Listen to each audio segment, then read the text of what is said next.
समझाने का प्रयास करते हैं कितने तरह के फ्लो ऑफ कंट्रोल जावा में होते हैं। तो जैसे फ्लो ऑफ कंट्रोल क्या होता है, 3 तरह के फ्लो ऑफ कंट्रोल होते हैं। तो यदि देखते हैं आप फ्लो ऑफ कंट्रोल इन जावा, तो जावा में बेसिकली 3 तरह के फ्लो ऑफ कंट्रोल होते हैं। पहला क्या होता है सीक्वेंशियल फ्लो ऑफ कंट्रोल, दूसरा क्या होता है सिलेक्शन फ्लो ऑफ कंट्रोल, और तीसरा जो होता है आपका इटरेशन होता है।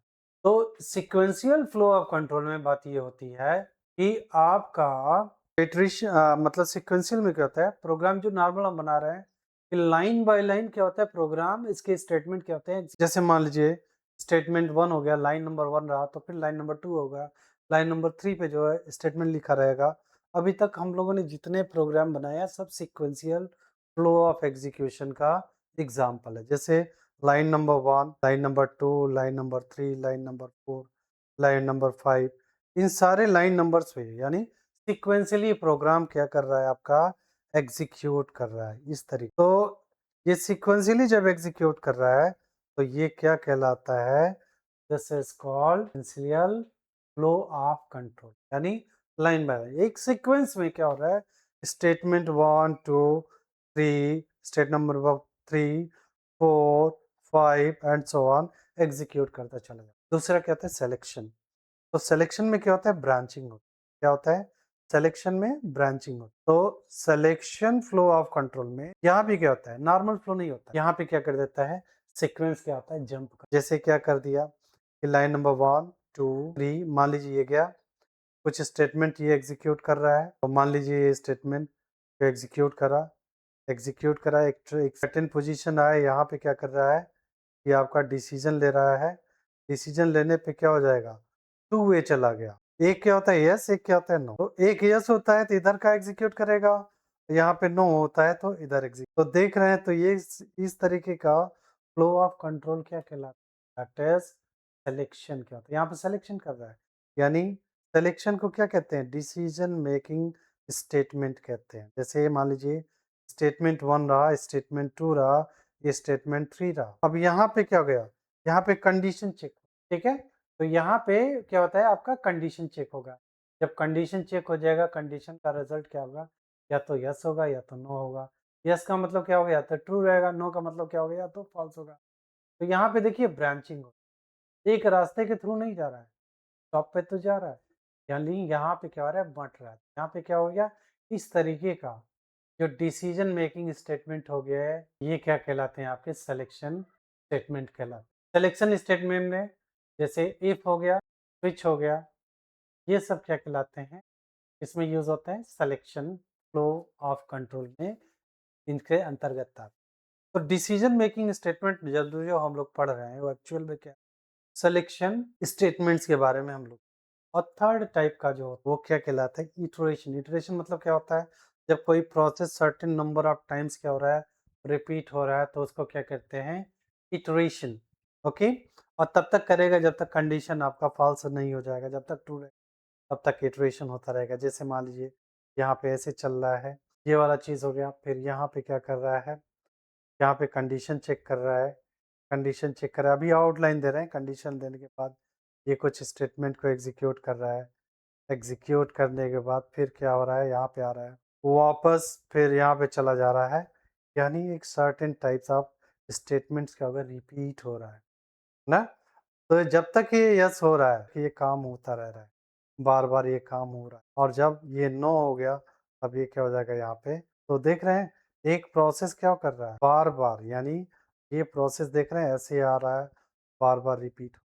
अब डिपेंड कर रहा है कितनी बार रिपीट होगा, up to certain number of time. इस तरीके का स्टेटमेंट क्या होगा, जब वो कंडीशन फॉल्स हो जाएगी तो क्या हो जाएगा, ये फॉल्स हो जाएगा।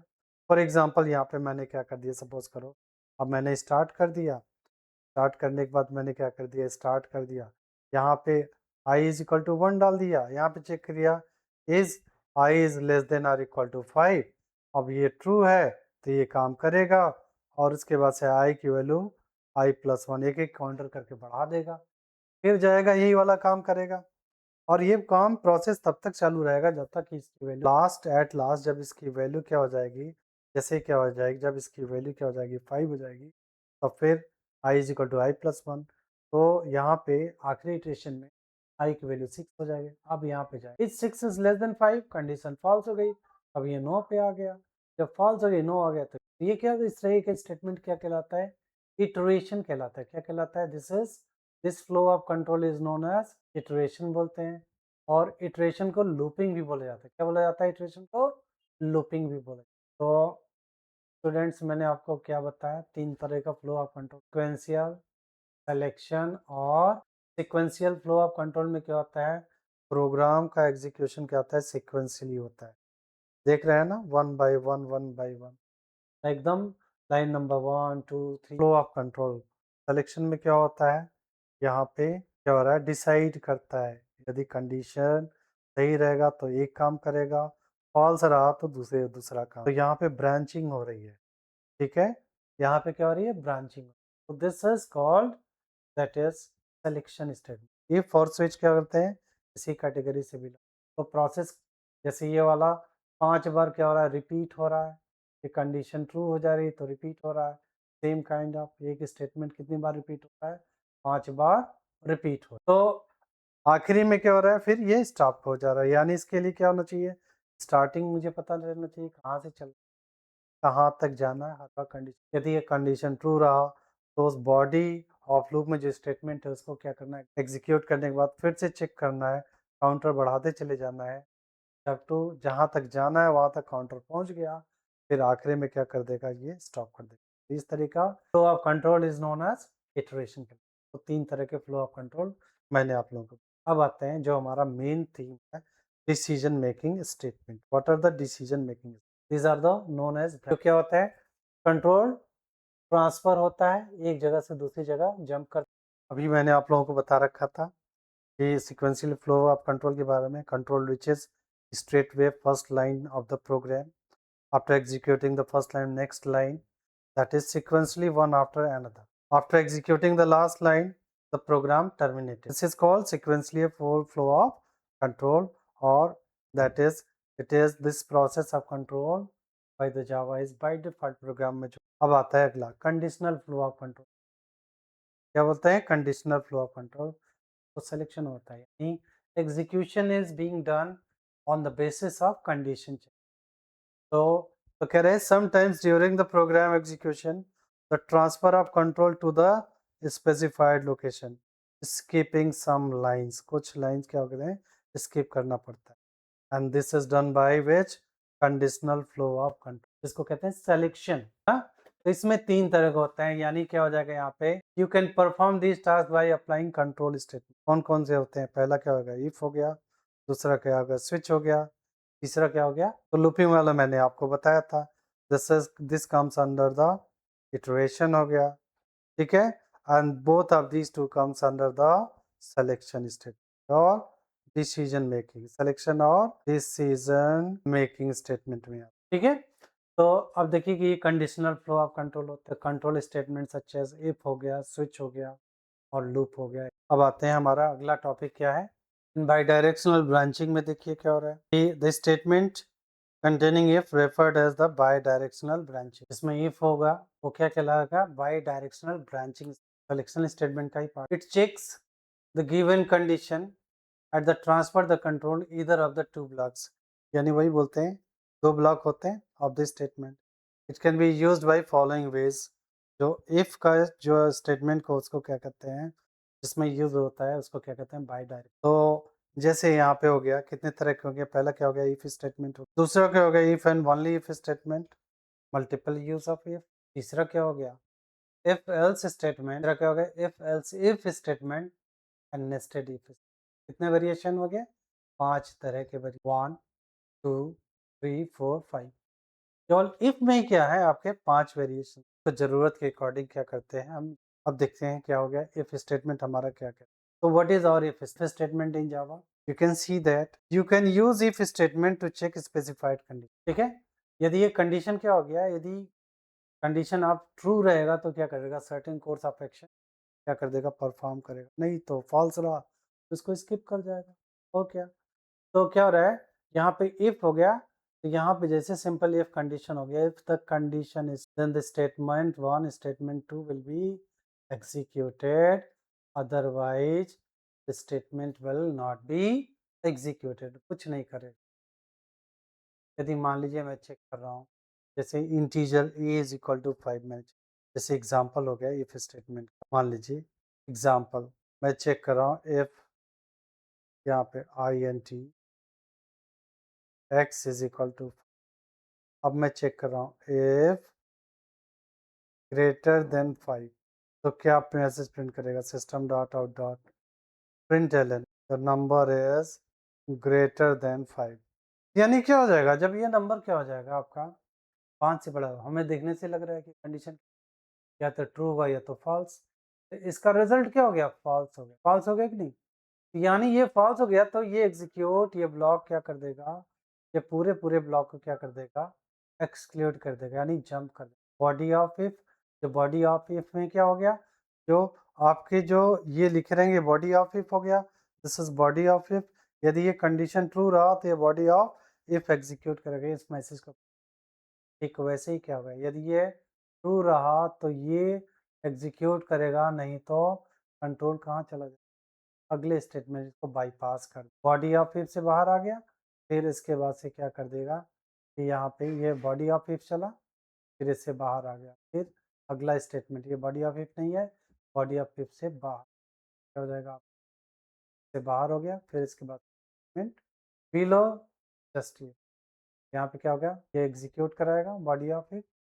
बॉडी ऑफ इफ में एक्चुअल में ये क्या हो जाएगा, तो बॉडी ऑफ इफ रहेगा पूरा, एग्जीक्यूट करेगा, फिर इसके बाद से फिर क्या करेगा कि जस्ट बाद वाले स्टेटमेंट, यदि ये फॉल्स रहा तो, यदि ये फॉल्स रहा तो कहाँ चला आ जाएगा, ये आपका अगले स्टेटमेंट को बाईपास। तो अगला क्या हो रहा है यहाँ पे, जैसे program Java that takes to input hours minute and seconds and add them using only if statement, क्या कर रहा है, केवल इफ स्टेटमेंट का यूज़ करते हुए, and handle the carry over, यानी कैरी ओवर जो हैंडल, जैसे यहाँ पे दिया हो, हमें पता है दो टाइम्स को मुझे क्या करना है, ऐड करना। तो सपोज करिए पहला क्या है, 11 आवर दिया है, 45 मिनट्स हो गया, फिर इसके बाद से क्या हो गया, 23 सेकेंड हो गया, दूसरा क्या हो गया, 12 आवर हो गया, फिर क्या हो गया, 56 मिनट हो गया, फिर 52 सेकेंड। अब देखो क्या हो रहा है, इन दोनों को ऐड करो, ऐड करने पे क्या हो रहा है, 3 + 2 5 हो गया, फिर क्या हो गया, 5 + 2 कितना हो जाएगा, 5 + 2 7 75 हो गया, फिर देखिए 5 + 6 11 हो गया, कैरी 1, एंड 4 + 9 5 = 9 यानी 10। फिर देखिए क्या हो रहा है, 2 + 1 3 हो गया, फिर 1 + 1 यानी 23। अब इसको करना कैसे, तो क्या कर रहा है कि enter the second time, resultant time आपको करना है। अब देखिए कैसे हो, पहले इन दोनों को ऐड करेंगे, 75 हो गया, 75 जब हो गया यहाँ पे, तो इनको क्या करेगा, ऐड करेगा, टाइम को जब ऐड करेगा तो 75 हो गया, तो ये कितना हो गया कि यहाँ पे क्या हो जाएगा 60, और ये कितना हो जाएगा आपका 3 + 2 5 हो जाएगा, तो 3 + 2 5 75, यानी 60 से ज़्यादा है तो -60 हो जाएगा यहाँ पे, ये कितना हो जाएगा 15 सेकेंड। तो यहाँ पे -60 किया तो यहाँ पे +1 हो जाएगा, +1 हो जाएगा, तो ये कितना हो जाएगा 46 हो जाएगा। अब ये कितना हो जाएगा, ये ऐड हो जाएगा तो कितना हो जाएगा बताइए, तो ये 1 ऐड हो जाएगा तो 1 6 + 5 1, यानी ये कितना हो जाएगा 102 मिनट हो जाएगा, कितना हो जाएगा, ये 62 माइनस हो जाएगा तो 52 आपका मिनट हो जाएगा, और फिर क्या हो जाएगा, ये यहाँ पे 1 ऐड +1 हो जाएगा, जब +1 हो जाएगा तो ये कितना हो जाएगा यानी 24 आवर्स 52 मिनट एंड 15 सेकेंड होगा, तो 252 नहीं होगा, एंड दैट इज -60 का रहना 10 माइनस यानी 42 सेकेंड हो रहा है। तो चलिए देखते हैं आपके इस पे, तो सबसे पहले क्या कर रहे हैं आप, यही ऑपरेशन परफॉर्म किया है कि एडिशन टाइम, टाइम को ऐड करना। तो सबसे पहले क्या कर रहे, स्ट्रिंग आर्क्स हो गया, स्कैनर एसी न्यू टाइम, कह रहे हैं enter the first time, 3 values ले लेंगे H1 M1 and S1, 3 hours minute और सेकेंड में वैल्यूज ले लेंगे। फिर आते हैं क्या, सेकेंड क्या कर रहा है कि enter the second time, H2 = minute, देख रहे हैं next int M2 and S2, यानी दो टाइम को इनपुट करा लिया 6 वेरिएबल। अब इन दोनों को देखिए क्या हो रहा है, सेकंड्स में क्या कर दिया, दोनों को ऐड कर लिया, S1 प्लस S2, मिनट्स में M1 प्लस M2 और H1 फिर इसके बाद से अब एडजस्टमेंट कर रहे हैं। यदि सेकंड क्या हो रहा है, 60 मिनट से ज़्यादा हो रहा है, 60 सेकंड से ज़्यादा हो रहा है, तो क्या कर रहे हैं, सेकंड में जो आया उसमें से 60 को माइनस कर। अच्छा, फिर इसके बाद से देखिए यहाँ पे क्या आ रहा है, यदि अगला एडजस्टमेंट क्या रहा है, if minutes is greater then 60 क्या हो जाएगा, मिनट में से क्या कर देंगे, 60 माइनस कर देंगे, minutes is equal to minutes minus 60 and hours is equal to क्या हो जाएगा, आवर प्लस 1 आवर। फिर उसके बाद से रिजल्टेंट टाइम को डिस्प्ले करा देंगे और यही टाइम हमने इनपुट किया है। आउटपुट देखिए, what is the output, output देखिए क्या आ रहा है आपका। आई होप ये क्लियर हो गया। एंटर द सेकंड टाइम 12, 56, 52 और ये इसी वे में क्या कर रहा है, ये रिजल्ट को डिस्प्ले कर। देखते हैं हमारा if and only if statement, that is multiple use of if statement. तो ये क्या करता है, दिस स्टेटमेंट कब यूज होता है, when the logical situation different task are to be serve, विभिन्न प्रकार के कंडीशंस हो, उनको क्या करना है, परफॉर्म करना है। यदि वो टास्क परफॉर्म करने के बाद फिर कहाँ पे चले आएगा, आपके आखिरी स्टेटमेंट में चले आए, यदि वो एग्जीक्यूट करा रहा है। फिर उसके बाद से क्या रहा है, यदि मान लीजिए वो स्टेटमेंट फॉल्स हो जा रहा है, ये दूसरे स्टेटमेंट इफ स्टेटमेंट पे जा रहा है। यदि दूसरा कंडीशन, यदि क्या करे, दूसरा कंडीशन क्या है आपका, ट्रू है, यस है, तो स्टेटमेंट 2 को एग्जीक्यूट कराएगा, फिर से वापस कहाँ चलाएगा, आखिरी में चला जाएगा। फिर यदि मान लीजिए कंडीशन फॉल्स है, तो कंडीशन जब फॉल्स रही तो फिर कहाँ पे आएगा, ये आपका कंडीशन नंबर 3 पे आएगा। कंडीशन 3 रहा तो फिर उसके बाद से स्टेटमेंट को एग्जीक्यूट करा के फिर इसके बाद से नेक्स्ट स्टेटमेंट पे ही आ जाएगा। तो ये क्या हो जाएगा आपका, इसको कहते हैं मल्टीपल इफ स्टेटमेंट होते हैं।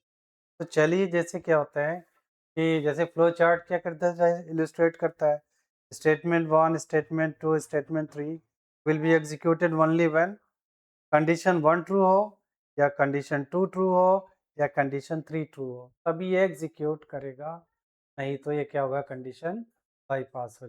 If the condition is false, controls ignores execution of its joining statement. तो जो कंडीशन फॉल्स रहेगा वो कंडीशन क्या हो गया, इग्नोर हो जाएगा, फिर अगला कंडीशन को चेक करेगा। इस तरीके से ये काम करेगा। तो फॉर एग्जांपल जैसे मान लीजिए ब्लूजे में हम लेके चलते हैं आपको, तो नंबर चेक करना है, input the number and check that whether it is the single digit number, 2 digit number और 3 डिजिट नंबर और मोर देन, ठीक है, 3 डिजिट नंबर। इस तरीके के प्रोग्राम्स को मैं चेक कर रहा हूँ। तो चलिए देखते हैं। जैसे मैं ये प्रोग्राम बना रहा हूँ, नंबर चेक, फिर मैं क्या कर रहा हूँ, यहाँ पे वैल्यू ले रहा हूँ, यहाँ पे लिख रहा हूँ क्लास। अब ये चेक कर रहा हूँ कितने डिजिट का है। अब यहाँ पे क्या कर रहा हूँ, अब यहाँ पे पब्लिक स्टैटिक वर्डमेंट मैंने लिख। अब ये नंबर को मैं क्या कर रहा हूँ, इंटीजर नंबर इनपुट करा दिया। अब मैं चेक कर रहा हूँ ये नंबर क्या है, 2 डिजिट नंबर है कि 1 डिजिट नंबर है, तो चेक कर रहा हूँ। Num is greater than or equal to 0 and क्या कह रहा है, नम इज लेस देन क्या हो रहा है, 10। तो यहाँ पे मैं प्रिंट कर दूंगा message, it is the 1 digit number. क्या लिख देंगे, सम डॉट आउट डॉट प्रिंटलन। ये क्या हो जाएगा, यहाँ पे मैं प्रिंट करा दिया हूँ 1 डिजिट नंबर। फिर इसके बाद फिर से मैं चेक कर रहा हूँ, इफ ये नंबर क्या कर रहा हूँ, नम इज ग्रेटर देन, क्या कर रहा है, that is greater than 9 and num is less than 100। तो फिर मैं क्या प्रिंट कर दूंगा message, it is a sum dot out dot println. यहाँ पे मैं प्रिंट करता हूँ message 2 digit number, it is 2 digit number. फिर क्या कर रहा हूँ, यहाँ पे फिर से चेक कर रहा हूँ, if it is greater than, if num is greater than, ठीक है, 99 and num is less than, क्या कर दिया है, 1000।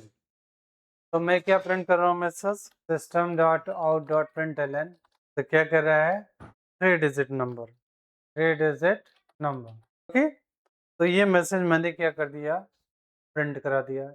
चलिए इसको रन करा के देखते हैं। तो रन कराया, नो सिंटैक्स एरर आया। तो यहाँ पे देख के क्या रहे हैं आप, ये सिंगल इफ स्टेटमेंट, ये कंडीशन ट्रू है, तब ये क्या कर देगा, इसको एग्जीक्यूट करा। ये फॉल्स है तो फिर अगले केस पे आ जा रहा है। अगले केस पे आ रहा है तो देख चेक कर रहा है ये 2 डिजिट नंबर है कि नहीं, या फिर ये कंडीशन यदि ट्रू है ये प्रिंट कर रहा है इट इज़ 2 डिजिट नंबर, यदि नहीं है तो फिर से ये क्या कर दे रहा है, इस स्टेटमेंट को एग्जीक्यूट नहीं कर रहा है, फिर से थर्ड कंडीशन को चेक कर रहा है और इसमें से 1 डिजिट नंबर, 2 डिजिट नंबर और 3 डिजिट नंबर को क्या कर दे रहा है, प्रिंट कर दे रहा है। सपोज करिए मैंने इसको रन कराया तो यहाँ पे क्या था, प्रोग्राम का क्या नाम था, नंबर चेक, या मैं रन करा रहा हूँ। यहाँ पे नंबर मांग रहा है, नंबर मान लीजिए मैंने क्या कर दिया 12 दे दिया। 12 जैसा कि हमको पता है इट इज़ 2 डिजिट नंबर, देखिए प्रिंट कर रहा है 2 डिजिट नंबर, बाकी सारे केसेस को एक्सक्लूड कर दे रहा है। देख लें आप यहाँ पे जो कंडीशन सही है उस कंडीशन को एग्जीक्यूट कर रहा है, अदरवाइज मान लीजिए मैंने क्या कर दिया इसको, मैं यहाँ पे 4 डिजिट नंबर दे दिया, जैसे 1453, यहाँ पे कोई मैसेज डिस्प्ले नहीं, कोई मैसेज ये डिस्प्ले नहीं कर, क्यों, क्योंकि ये 4 डिजिट नंबर दिया है। फिर से मैं इसको एग्जीक्यूट करा के देख रहा हूँ, अब इसको 3 डिजिट नंबर दे रहा हूँ, यहाँ पे 3 डिजिट नंबर 1 2 3 दिया तो प्रोग्राम मैसेज को डिस्प्ले कर रहा है। सिर्फ ये 1 2 और 3 डिजिट के नंबर को क्या कर रहा है, चेक कर रहा है और एग्जीक्यूट कर रहा है, बाकी किसी डिजिट नंबर को एग्जीक्यूट या डिस्प्ले नहीं कर रहा है। ये मल्टीपल इफ का क्या हो गया, एक एग्जांपल। अब आते हैं देखते हैं हमारा क्या है, इफ एल्स स्टेटमेंट। तो इफ एल्स स्टेटमेंट देखते हैं, यहाँ पे दे रखा है क्या, ये if else statement, this is the logical situation, either of the two action, या तो एक उसमें से क्या कर देगा, ये दो स्टेटमेंट है, या तो इफ ये कंडीशन ट्रू रहेगा तो इफ ब्लॉक एग्जीक्यूट करेगा, यदि कंडीशन फॉल्स रहा एल्स ब्लॉक के स्टेटमेंट एग्जीक्यूट करेंगे, depending upon the certain condition.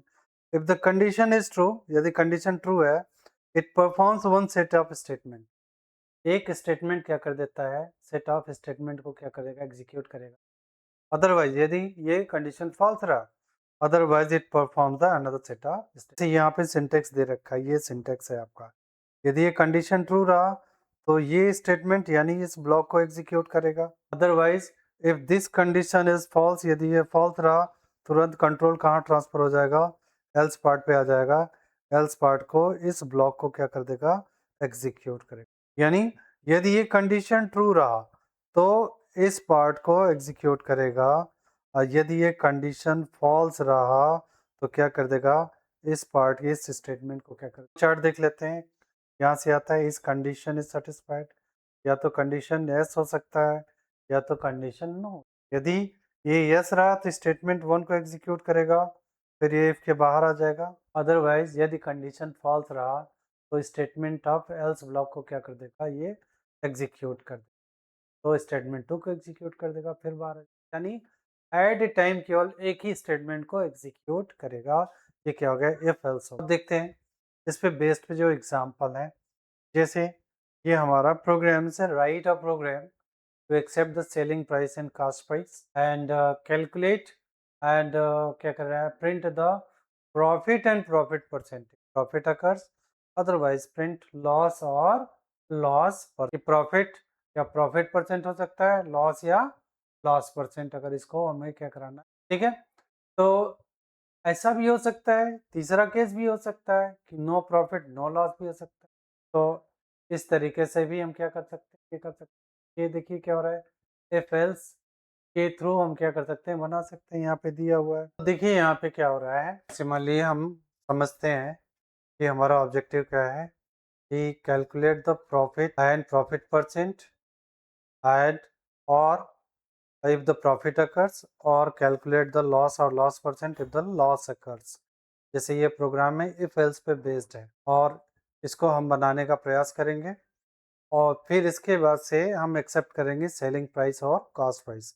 और हमें पता है प्रॉफिट कब होगा, जब सेलिंग प्राइस कॉस्ट प्राइस से ज़्यादा होगा, और लॉस कब होगा, जब कॉस्ट प्राइस सेलिंग प्राइस से ज़्यादा होगा तो लॉस होगा। इसमें हम लॉस और लॉस परसेंट हम कैलकुलेट, तो चलिए हम लोग कैलकुलेट करने का प्रयास करते हैं ब्लू जे के थ्रू। तो हियर यहाँ पे दिया हुआ है, यहाँ पे क्लास का नाम दे रहा हूँ, क्लास का नाम मैं दे रहा हूँ प्रॉफिट लॉस। तो इसका क्या हो गया, प्रॉफिट, प्रॉफिट हो गया, क्लास का नाम क्या हो गया, प्रॉफिट लॉस, ये क्लास का नाम हो गया। अब यहाँ पे क्या कर दे रहा हूँ, यहाँ पे import java dot util dot star हो गया। फिर इसके बाद से मैं क्या कर रहा हूँ, क्लास का name, class name is profit loss हो गया। फिर इसके बाद से यहाँ पे देखिए, यहाँ पे प्रॉफिट लॉस हो गया। अब यहाँ पे मैं क्या लिख रहा हूँ, that is public static void main, static void main हो गया। फिर यहाँ पे मैं लिख दे रहा हूँ स्ट्रिंग आर्क्स। ये मेरा इनपुट हो गया। फिर इसके बाद से मैं क्या कर रहा हूँ, scanner class, scanner S C is equal to new scanner, और ब्रैकेट में क्या कर दे रहा हूँ, सिस्टम डॉट इन। ये मैंने लिख लिया, स्कैनर ऑब्जेक्ट मैंने क्रिएट हो गया। तो मुझे क्या चाहिए, प्रॉफिट और लॉस परसेंट, लॉस या लॉस परसेंट, ये सब कैलकुलेट करना है। तो इतने नंबर ऑफ वेरिएबल मुझे डिक्लेयर करना पड़ेगा। मैं क्या कर ले रहा हूँ, डबल हो गया S P for selling price में लिख रहा हूँ शॉर्ट फॉर्म, और C P for cost price. फिर इसके बाद से मैं क्या कर रहा हूँ कि प्रॉफिट परसेंट, प्रॉफिट के लिए मैं क्या लिख रहा हूँ, प्रॉफिट के लिए पूरा पी लिख दे रहा हूँ। अब प्रॉफिट परसेंट का पीपी लिख रहा हूँ। लॉस के लिए लॉस लिखा, और लॉस परसेंट के लिए एलपी लिख दिया। इतने वेरिएबल्स की मुझे ज़रूरत, ठीक है। तो सबसे पहले सेलिंग प्राइस और कॉस्ट प्राइस को मैं एक्सेप्ट करूँगा। तो क्या हो जाएगा, यहाँ पे लिखूँगा system dot out dot println. यहाँ पे मैं क्या कर रहा हूँ, एंटर द सेलिंग प्राइस, हो गया। फिर इसके बाद से मैं क्या कर देता हूँ, S P is equal to S C dot next int. फिर मैं लिखता हूँ system dot out dot println enter the cost price. यहाँ पे क्या हुआ, एंटर द कॉस्ट प्राइस। तो कॉस्ट प्राइस को इनपुट करा लिया, इसको सीपी में कर लिया, CP is equal to S C dot, क्योंकि डबल लिया है ना तो नेक्स्ट एंड नहीं चलेगा, नेक्स्ट डबल लेंगे नहीं तो एरर आ जाएगा। तो नेक्स्ट क्या हो जाएगा, डबल। यहाँ पे क्या कर दूंगा, यहाँ पे मैं लिखूंगा S C dot next double, ठीक है। तो ये चीज़ हो गया, एक्सेप्ट कर लिया मैंने, कॉस्ट प्राइस और सेलिंग प्राइस मैंने एक्सेप्ट कर लिया। अब मुझे क्या करना है, मुझे चेक करना है कि सेलिंग प्राइस कॉस्ट प्राइस से ज़्यादा है तो प्रॉफिट हो रहा है। तो यहाँ पे लिख रहा हूँ if S P is greater than C P, ठीक है। यदि सेलिंग प्राइस कॉस्ट प्राइस से ज़्यादा है तो यहाँ पे मैं लिखूंगा system dot out dot println, यहाँ पे लिखता हूँ मैसेज प्रॉफिट अकर्स, प्रॉफिट, यहाँ पे प्रॉफिट हो रहा है इसको क्योंकि सेलिंग प्राइस कॉस्ट प्राइस से ज़्यादा। तो फिर मैं यहाँ पे लिखूंगा क्या, कि प्रॉफिट में कैलकुलेट कर लूँगा, profit is equal to S P minus C P, हो गया। फिर उसके बाद से profit percent, P P is equal to profit upon, that is profit upon C P multiplied by क्या हो जाएगा, 100 हो जाएगा। ये फार्मूला होता है। और इसके बाद से प्रिंट करा दे रहा हूँ system dot out dot println. तो ये क्या हो जाएगा, प्रॉफिट इज इक्वल टू क्या हो जाएगा, प्लस प्रॉफिट, ठीक है। फिर इसके बाद से क्या हो जाएगा, loss, system dot out dot println, यहाँ पे क्या कर देंगे, profit percent is equal to क्या हो जाएगा आपका, प्लस पीपी, मैंने क्या करवा दिया इसको, ठीक है। फिर इसके बाद से मैं क्या कर रहा हूँ, एल्स, यदि प्रॉफिट नहीं हो रहा तो लॉस हो रहा है, तो ये एल्स में आ जाएगा। तो इसका मतलब क्या हो जाएगा, तब प्रॉफिट नहीं हो रहा है तो लॉस हो रहा होगा, तभी हो रहा होगा। तो मैं क्या कर रहा हूँ, लॉस इज इक्वल टू, यहाँ पे कैलकुलेट कर रहा हूँ, लॉस इज इक्वल टू क्या हो जाएगा, C P minus S P. तो यहाँ पे उल्टा हो गया, इसका मतलब क्या हो जाएगा, लॉस परसेंट, यहाँ पे मैं प्रिंट कर दे रहा हूँ लॉस अकर्स, यहाँ पे मैं क्या कर रहा हूँ, system dot out dot println, यहाँ पे मैसेज प्रिंट करवा दे रहा हूँ लॉस, ठीक है। फिर इसके बाद से मैं क्या कर दे रहा हूँ, यहाँ पे ये हो गया। फिर लॉस में कैलकुलेट कर रहा हूँ। फिर इसके बाद से क्या कर रहा हूँ, लॉस इज इक्वल टू, यानी L P is equal to क्या हो जाएगा, loss upon C P then multiplied by 100।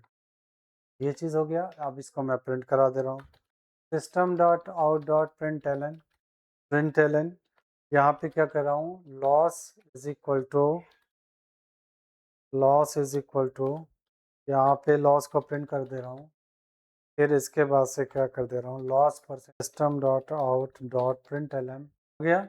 यहाँ पे loss percent is equal to क्या कर देंगे, ठीक है। तो इस तरीके से मैं क्या करा दे रहा हूँ, प्रॉफिट एंड लॉस परसेंट को मैंने कैलकुलेट, फिर ये मेरा जो है क्लोज हो गया।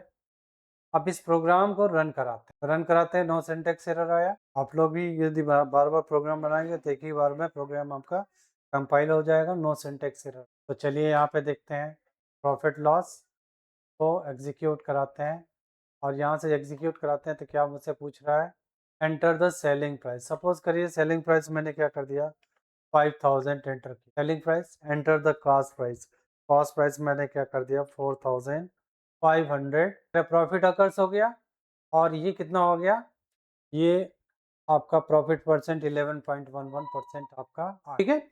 अब इसी तरीके जरा सा एक बार लॉस में देखें, लॉस में जरा डाल के देखें, आप ये रन कर रहा है, एंटर द सेलिंग प्राइस पूछ रहा है, चलिए भाई सेलिंग प्राइस 6000 हो गया। और फिर कह रहा है एंटर द कॉस्ट प्राइस, तो कॉस्ट प्राइस मेरा क्या हो गया, 6700 है। तो यानी ये क्या हो गया, लॉस हुआ, लॉस अकर्स, 700 रुपीज़ लॉस हो रहा है, और 10% का क्या हो रहा है, लॉस। अब क्या कर रहे हैं, अभी ऐसा भी कंडीशन रियलाइज हो सकता है सर दोनों को इक्वल दे दे तो क्या होगा, उसको भी लॉस में गिनेंगे, लेकिन लॉस क्या होगा, जीरो होगा, लॉस परसेंट जीरो होगा। ये प्रॉफिट इज इक्वल टू क्या कर देते हैं, मतलब नो प्रॉफिट नो लॉस होगा। इस केस में यदि दोनों इक्वल देते हैं, अब इसको भी लॉस में दिखाएगा। देखिए हमारा प्रोग्राम, जैसे 1000 रुपया सेलिंग प्राइस हो गया, 1000 रुपीज़ क्या हो गया, कॉस्ट प्राइस हो गया। तो देखिए क्या होता है, लॉस 0.0, लॉस परसेंट, यानी नो प्रॉफिट नो लॉस, ठीक है। अब देखिए क्या हो रहा है यहाँ पे,